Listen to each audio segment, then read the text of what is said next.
Hola amigos de Maria Visión y bienvenidos a una nueva edición de Annum Sacrum, el programa que estamos dedicando por entero al Año Santo Jubilar 2025 de Peregrinos de Esperanza.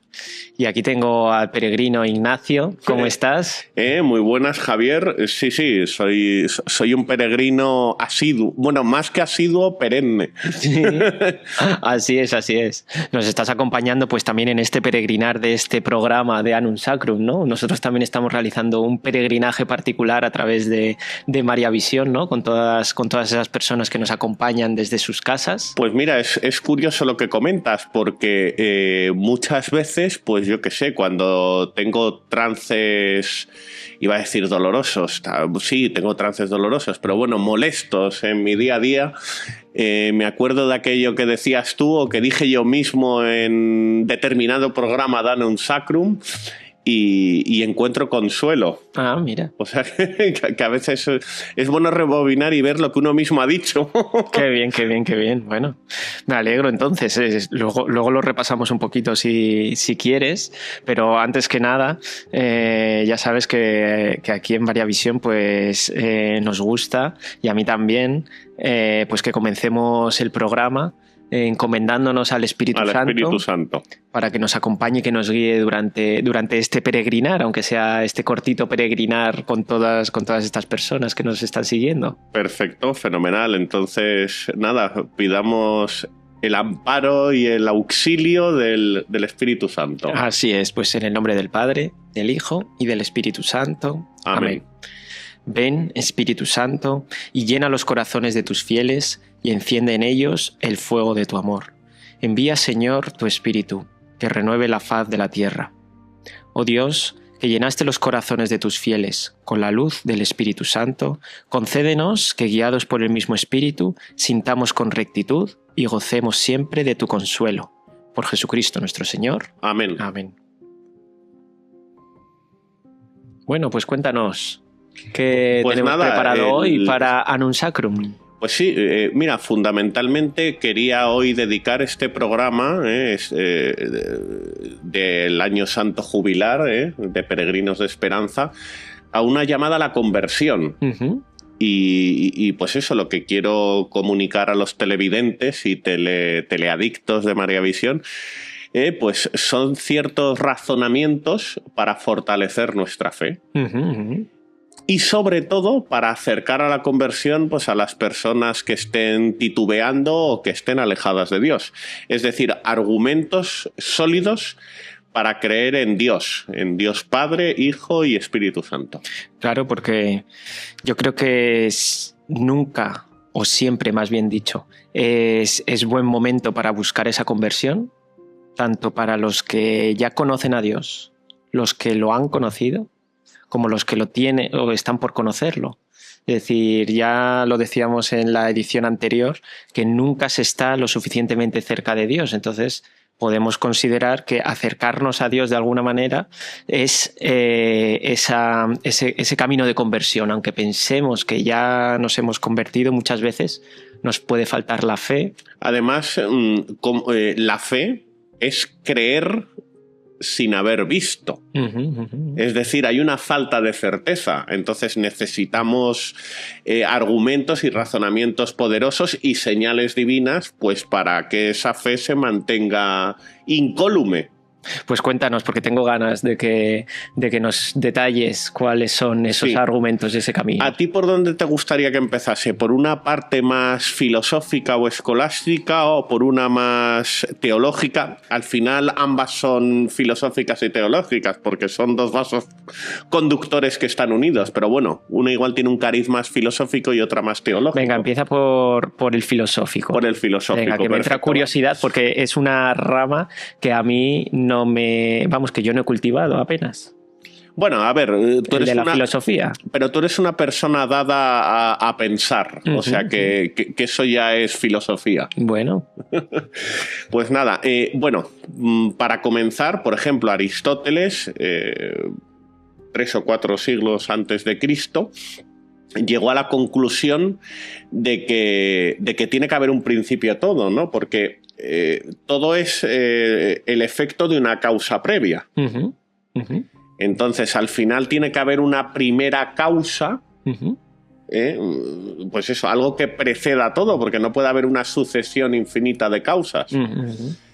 Y entonces ahí, pues Aristóteles se rindió y vio que esa primera causa, a la que le llamó el primer motor inmóvil, tenía que ser Dios a la fuerza. Además, una causa eficiente de sí misma, es decir, que no necesitase ser causada por un ente previo. No, porque si no, ese ente previo sería ese origen también. Claro, efectivamente, ¿no? Por eso se dice eficiente de sí misma, incausada y un ser necesario. Además que ese razonamiento tiene todo el sentido, porque evidentemente no puede, o sea, retrotrayéndose infinitamente hacia atrás, pues tiene que haber un origen, ¿no? Tiene que haber un principio, ese motor que dices tú, ¿no? Efectivamente. Entonces Aristóteles llegó a esa conclusión y la enlazó con la idea de felicidad, a la que él llamaba eudemonía. Ajá. O sea, él decía que teníamos que buscar el sentido, pero claro, incardinaba en la búsqueda del sentido a ese primer motor.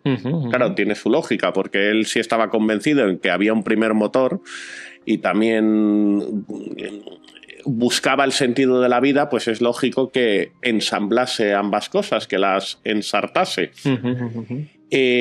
Y además, Aristóteles también hizo una distinción entre las virtudes éticas y las dianoéticas. Las éticas serían las puramente humanas y las dianoéticas de corte espiritual, es decir, llevadas a un plano superior.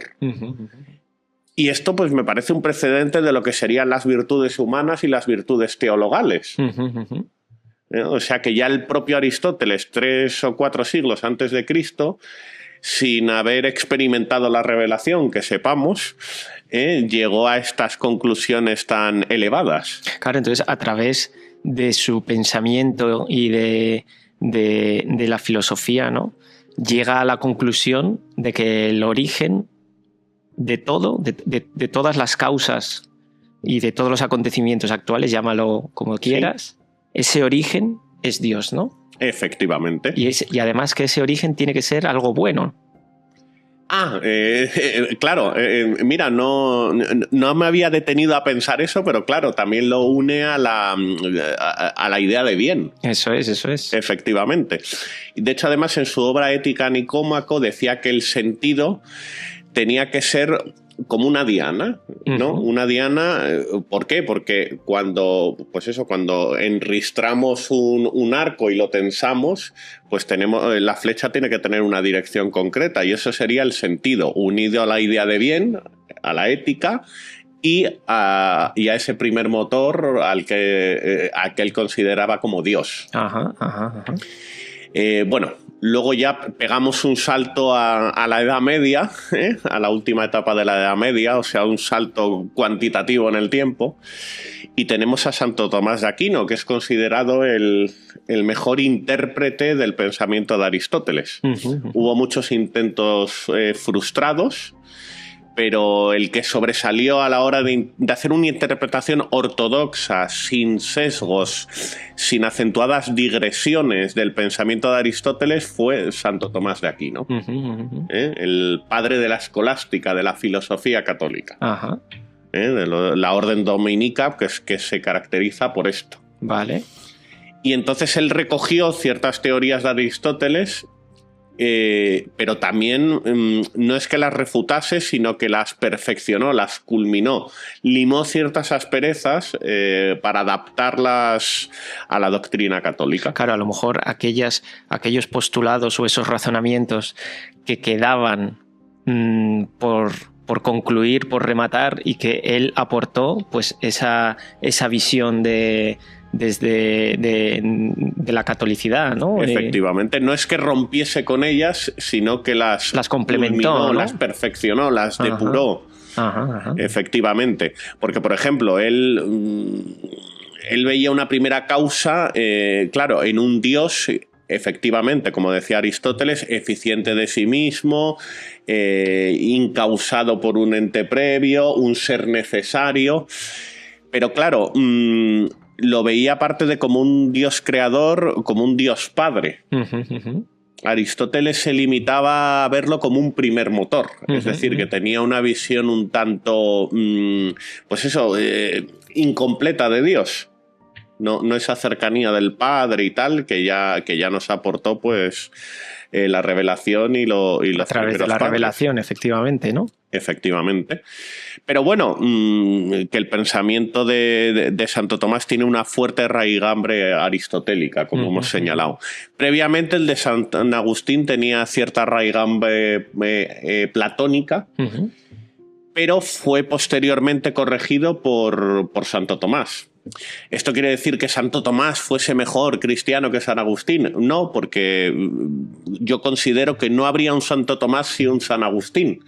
Porque San Agustín, eso, perteneció, digamos, a la primera etapa, a los orígenes de la Edad Media, y Santo Tomás al siguiente. Entonces, los errores de San Agustín no se hubieran podido corregir si no hubiéramos tenido un San Agustín antes. Así es, así es. Y digamos que podían ser unos errores leves, no de extrema gravedad. Y eso, entonces, bueno, esa sería la parte filosófica. Bueno, podría añadir algún razonamiento más, como por ejemplo, nosotros actuamos, ¿no? Somos materia, somos cuerpo, pero al final nuestras acciones, nuestras decisiones viene marcado por algo inmaterial, que es lo que pensamos. Entonces hay una unidad una relación íntima de lo visible con lo invisible, porque el pensamiento, lo invisible, es el motor de nuestras acciones, lo invisible. Pero también hay una hegemonía de aquello que no se ve. Entonces, esto nos conduce irremisiblemente a la existencia de una inteligencia superior. No nos podemos quedar en la materia, porque, claro, si hay una prevalencia de lo invisible sobre lo visible, es que algo poderoso que no podemos ver ni tocar hay. Bueno, como decía Antoine de Saint-Exupéry, igual me falla un poco el francés, autor del Principito, lo esencial es invisible a los ojos. O sea, una cita de lo más poderosa. Lo esencial es invisible a los ojos. Así es. Y él ponía como un ejemplo verdaderamente ilustrativo una rosa, una efímera rosa, a la que el protagonista del libro le daba una importancia superlativa. Una rosa que podía ser pues como cientos, miles o millones más de las que había en el campo. ¿Y por qué tenía tanta importancia esa rosa? Por el valor sentimental que el Principito le había dado. Entonces, de ahí que al final lo esencial es invisible a los ojos, es decir, el valor que tienen las cosas al final tienen una carga, pues eso, que no podemos ver ni tocar, que trasciende, que supera a la materia. Y luego hay otro ejemplo maravilloso que pone Antoine de Saint-Exupéry en la misma novela histórica, filosófica, El Principito. Muestra un inmenso y hermoso paisaje. Entonces, bueno, hay cosas que la geología, que la geografía, que la física no puede explicar. Es decir, la física puede explicar, pues eso, o la geología, cómo se ha compuesto ese paisaje. Claro, y las dimensiones y los colores, las formas, todos esos atributos que les vamos dando, ¿no? Además, bueno, tú que has estudiado carreras de ciencias, eres más sabedor de todo esto que yo. Claro. Pero claro, esa belleza que exhala, eso que el paisaje nos comunica, esa poesía interna que tiene, es algo invisible y algo que incluso prevalece sobre lo puramente material. Así es, así es. Entonces ahí se corrobora que lo esencial es invisible a los ojos. Así es. Bueno, en definitiva, el pensamiento que me está viniendo a la cabeza es que el hombre y el ser humano pues tiene conciencia de que es cuerpo y alma, ¿no? Desde hace mucho tiempo, y de que pues ya a través la misma filosofía lo corrobora. Volviendo a Aristóteles llegó a la conclusión de que éramos ulei morfé, cuerpo y forma, cuerpo y alma. Así es. Y luego pues recogió el guante Santo Tomás, pero matizó esa teoría. Claro, porque estos filósofos, estos santos, cómo van plasmando pues inquietudes, pensamientos del ser humano totalmente trascendentales y que nos planteamos cada uno de nosotros también como individuo, pero cómo ellos son capaces de ordenar esos conceptos y esos y esas, pues sí, esas cosas. De clasificarlos, de establecer categorías. Y de ponerle las palabras adecuadas y de explicarlo de una manera adecuada también, ¿no? Y luego también de separar el trigo de la cizaña, de no dejarse llevar por ismos, es decir, por doctrinas filosóficas unívocas, unidireccionales, ¿no? Que vayan solo, o monolíticas, que vayan solo en una dirección, sino pues de establecer los pros y los contras, las luces y las sombras.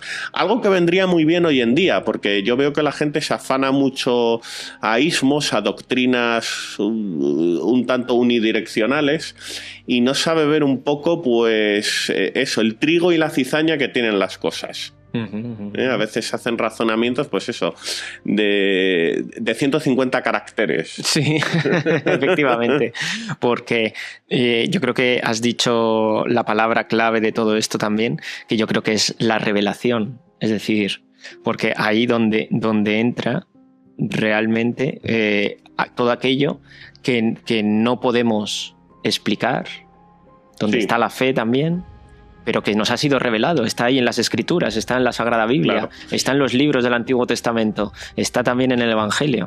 De hecho, hay una teoría que no sé si está del todo corroborada por la antigüedad de la misma, que era San Justino Mártir, poco después de Cristo. Él llegó a la conclusión de que seguramente Aristóteles y Platón habían recibido en su tiempo ciertas fuentes de la revelación, igual de manera indirecta, les habían llegado, y que por eso, por ejemplo, Aristóteles había llegado a unas conclusiones, porque ha llegado a ser calificado por algunos como un cristiano preexistente, ¿no? Pues por la ortodoxia y el sentido común de sus reflexiones. Cosa que le diferencia de otros filósofos presocráticos, que igual tuvieron un pensamiento pues de de una gran erudición intelectual, pero no esa capacidad de clasificar las cosas, de separar el trigo y la cizaña, la velocidad del tocino que tuvo Aristóteles en su tiempo. Sí. Bueno, pues hemos estado hablando sobre esa vertiente más filosófica, y cuéntanos sobre esa vertiente teológica también. Sí, la puramente teológica, que al final, como hemos dicho, las dos son inseparables porque somos fe y razón, pero bueno, la razón es un plano y la fe uno superior. Porque muchas veces decimos, bueno, esto forma parte del ámbito de la fe, no de la razón. No, nos equivocamos. La fe es la suprarrazón, como decía Santo Tomás. Es decir, la racionalidad llevada a un plano superior. Por lo cual, si distinguimos entre fe y razón, tiene que ser desde el punto de vista racional de que la fe es suprarrazón. Claro, que no lo pongamos en un mismo plano, sino que uno está por encima del otro. Uno está por encima del otro, pero sin separarlos del todo, porque también estaríamos afirmando que la fe es irracional. Y la fe es la suprarrazón, la racionalidad en un estado superior. O sea que al final la razón humana, cuando se separa de la fe, es cuando deriva realmente en irracionalidad. Porque como decían las Sagradas Escrituras, las razones de los hombres, pues muchas veces, por desdicha, no son las razones de Dios. Qué interesante. Por eso tenemos que acrisolar nuestro pensamiento, depurarlo y tender hacia un razonamiento más trascendental, porque si no nuestra razón se acaba anquilosando, oxidando. Porque, bueno, de hecho yo además tengo una teoría, que es que, por ejemplo, en el medievo católico, la gente intentaba incardinar su razón a la revelación. Después, con el racionalismo, que hizo estragos en el Renacimiento, sobre todo entre la clase intelectual, porque luego el pueblo llano, digamos, no estaba tan imbuido de esas ideas como nos han intentado inculcar. Pero entre la pléyade de intelectuales, entre los snobs científicos y filosóficos del Renacimiento, de la época, pues sí que gozaba de cierto predicamento el racionalismo, que era la razón alejada o apeada en cierta manera de la revelación, ¿no? Una razón ensoberbecida. Que no necesita que no necesita de Dios, que vaga por libre. Bueno, es un ismo que tú has comentado, ¿no? Claro. El racionalismo. Es un ismo, porque una cosa es la racionalidad, que eso sí que nos lleva a Dios y al bien, pero el racionalismo, pues eso es esa razón totalmente separada de Dios, todo, soberbia, por encima de todo, que además había otro lema propio de ese renacimiento racionalista, que era el hombre es la medida de todas las cosas, rescatado de la época socrática, no de Sócrates, sino de uno de sus antagonistas, que era Protágoras, que decía el hombre es la medida de todas las cosas, como endiosando al hombre, deificándolo, ¿no? Ensoberbeciéndolo. Entonces eso, bueno, ¿y a dónde quería llegar? Al final, esa razón, con un exceso de libre albedrío, ¿a dónde nos lleva? Pues a justificar nuestros propios caprichos, no a orientarla hacia una idea de bien, porque cuando la separamos de Dios, pues lo normal es que utilicemos la razón, pues eso, para justificar nuestros apetitos. Y además esto es una teoría personal. Hay una demostración histórica, porque pasamos de la escolástica o filosofía católica al racionalismo. ¿Y cuál fue el siguiente paso, el paso posterior al racionalismo? El sentimentalismo, que es la situación de los sentimientos por encima de la razón. Entonces, mi conclusión, que esto es una teoría particular, es que de tanto utilizar la razón para justificar nuestros propios caprichos, acabamos degenerando en el sentimentalismo. Porque de poner a los caprichos por encima de la razón, pues al final ese racionalismo degenera en sentimentalismo, es decir, en que coloquemos los sentimientos ya por encima de la razón. Claro. Es la consecuencia lógica. Y todo esto como nos trae a la necesidad de la conversión, de que tengamos pues ese ímpetu por convertirnos, ¿no? Pues magnífica pregunta, Javier. Claro, al final esto nos lleva a orientar nuestra razón al bien, porque si vemos que tenemos a Dios que nos está observando, a Dios que nos ama, y oye, que también puede castigar y ejercer cierta vigilancia, que eso tampoco hay que excluirlo, prevalece el amor, pero el castigo es una parte del amor. Digamos, porque no hay recompensa sin posibilidad de castigo. Así es. Esto también sucede pues, en el colegio o en la universidad. No hay matrícula de honor sin posibilidad de suspenso. Así es. Pues entonces al final, cuando orientamos nuestra razón a Dios, pues claro, la apeamos un poco de nuestros caprichos, de nuestros apetitos viciosos y concupiscentes, y razonamos con honestidad intelectual, como diría el pensador Adam Zagajewski. Entonces, y eso, y como dicen las Sagradas Escrituras, y hemos señalado antes, las razones de Dios no son las mismas que las de los hombres. Pero esto no quiere decir que que la teología o la fe sea irracional, sino más bien que tenemos que reconducir nuestra razón en la dirección adecuada, porque si no nos dejamos llevar por estos derroteros que nos conducen precisamente a la irracionalidad. Porque ese racionalismo derivó en el sentimentalismo, situar los sentimientos por encima de la razón. Y además tanto ese racionalismo como ese sentimentalismo, yo creo que tienen en común que es la ausencia de Dios.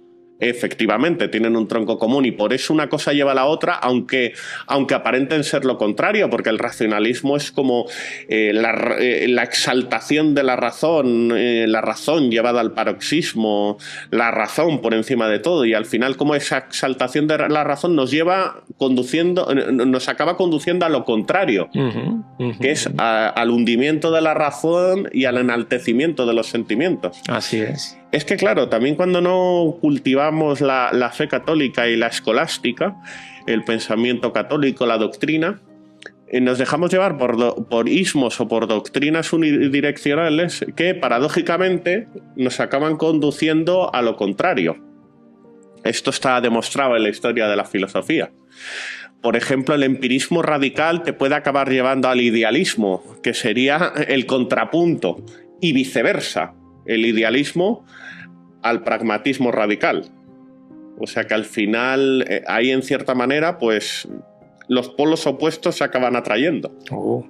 Muy interesante, Ignacio, todo lo que nos estás contando hoy, y yo creo que como esos filósofos que hemos mencionado durante el programa, que tienen esa capacidad para explicar, para desarrollar su argumentario y que sea entendible, yo creo que tú también lo has conseguido hoy aquí. Bueno, nada, muchas gracias.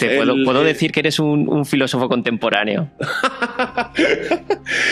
Bueno, soy un pensador diletante que va por libre. Bueno, pues dicho esto, yo creo que dejamos muchas cosas encima de la mesa. Sí, porque para me que he quedado con ganas de decir muchas cosas todavía. Pues yo creo que necesitaremos otro programa para continuar con todo ello, porque se nos ha terminado el tiempo, pero tenemos que dar gracias a Dios por lo interesante que ha sido esta charla hoy contigo, de todo lo que nos has contado, y yo creo que nos deja mucho que pensar y que meditar, que realmente pues ese camino, ese peregrinaje que estamos llevando a cabo durante todo este año santo, que nos tiene que conducir hacia esa conversión y a alentar a los demás a que se conviertan, pues tienen unas raíces muy profundas también. Sí.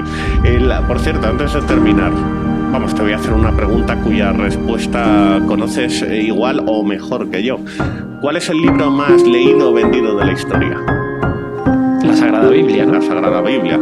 Pues, por ejemplo, Oscar Wilde, cuando sufrió su doliente y durísimo proceso de conversión en la cárcel de Reading, llegó a la conclusión, de forma como argumento racional a favor del catolicismo, que no había visto nada más hermoso, con más profundidad poética, con más hondura filosófica en la historia de la literatura que la Biblia, que la Sagrada Biblia.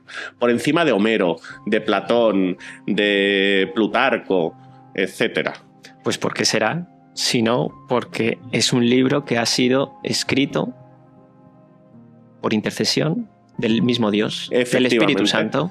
Pero bueno, nos viene bien eso. Todo eso tiene su explicación. Todo su explicación. O sea, aquí coincide lo que acabas tú de decir, lo que has dicho hace unos segundos, de que es el libro más leído de la historia, aparte del credo más practicado, y el libro de mayor belleza, tanto a nivel filosófico como literario y poético, de la historia de la humanidad. Por algo será. Pues por algo será. Dicho esto, damos las gracias a todas las personas que nos han acompañado durante esta edición de Annum Sacrum. Porque gracias, nos Ignacio, tenemos que sentir acompañados en este programa. Así es. Nosotros nos sentimos muy acompañados, la verdad. Y pues damos gracias a Dios de nuevo por haber estado aquí, por tener todos estos medios a nuestro alcance para hacer llegar la palabra de Dios a todos los hogares que nos ven desde María Visión, y encomendarlos a que continúen viendo la programación del canal, y nos vemos en una próxima edición. Que Dios os bendiga.